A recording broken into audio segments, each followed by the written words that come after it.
ನಮಸ್ತೆ ಮೇಡಮ್. ಇದು ಇದರಿಂದ ಎಂತ ಮಾಡ್ತಾರೆ ಮೇಡಮ್? ಇಡ್ಲಿ ಹಿಟ್ಟಾಕಿ ಮುಡೆ ಮಾಡೋದು. ಹಾಂ ಇಡ್ಲಿ ಹಿಟ್ಟಾಕಿ ಹಾಂ ಮುಡೆ ಬೇಯಿಸೋದು. ಮೂಡ ಬೇಯಿಸೋದಾ? ನೀವು ಯಾವ ಟೈಮಿಂದ ಇದನ್ನು ಮಾಡ್ತಾ ಇದ್ದೀರಿ? ಎಷ್ಟು ವರ್ಷದಿಂದ? ಒಂದು 6 ವರ್ಷ ಆಯ್ತು. 6 ವರ್ಷ ಆಯಿತಾ? ಇದು ಎಲ್ಲರೂ ತಗೊಂಡು ಹೋಗ್ತಾರಾ? ಅವ್ರು ತಗೊಂಡು ಹೋಗ್ತಾರೆ, ಕೆಲವರು ಇಲ್ಲಿ ಹಾಂ, ದೇವಸ್ಥಾನಕ್ಕೆ ಬಂದು. ದೇವಸ್ಥಾನಕ್ಕೆ ಬಂದವರು ಅಂದರೆ ಉಡುಪಿಯವರಿಗೆ ಮಾತ್ರ ತುಂಬ ಗೊತ್ತುಂಟಂತ ಅಲ್ವಾ? ಹೌದು, ಉಡುಪಿಯವ್ರು ತಗೊಂಡು ಹೋಗ್ತಾರೆ, ಬೇರೆಯವರು ಸಹ ಹೇಳಿ ತಗೊಂಡು ಹೋಗ್ತಾರೆ.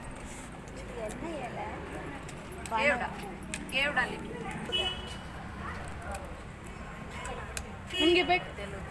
ले लो मैडम आप। हाँ बहुत। हाँ वो ಕೇದಾಗೆ ಇದರ ವಿಶೇಷತೆ ಅಂತ ಏನಾದರೂ ಹೇಳ್ಬೋದಾ ಮೇಡಮ್? ಅಷ್ಟಮಿ ಟೈಮಿಗೆಲ್ಲ ತಗೊಂಡು ಹೋಗ್ತಾರೆ. ಗಟ್ಟಿಕರು ಅಷ್ಟಮಿ ಟೈಮ್ ಎಲ್ಲ ಅಷ್ಟಮಿಗೆಲ್ಲ ತಗೊಂಡು ಹೋಗ್ತಾರೆ. ಅಷ್ಟಮಿಗೆ ತಗೊಂಡು ಹೋಗ್ತಾರಾ? ಹೌದು, ಆಗೆಲ್ಲ ಕಾಸ್ಟ್ಲಿ. ಆ ಟೈಮಲ್ಲಿ ತುಂಬ ಕಾಸ್ಟ್ಲಿ. ಹೌದು, ಒಂದಕ್ಕೆ ಎಷ್ಟಕ್ಕೆ ಇರ್ತದೆ? 100 ರೂಪಾಯಿಗೆ 6. 100 ರೂಪಾಯಿಗೆ 6. ಮತ್ತು ಈಗ 100 ರೂಪಾಯಿಗೆ 10 ಮತ್ತು 12. ಹೌದಾ? ಆದರೆ ಇದರಲ್ಲಿ ವಿಶೇಷತೆ ಏನುಂಟು madam?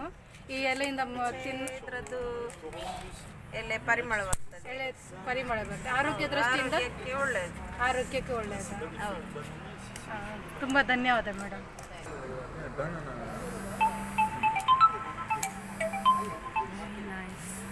And it's a container. Not banana, kevda with that. Yes. Banana tree. Very good for ecology.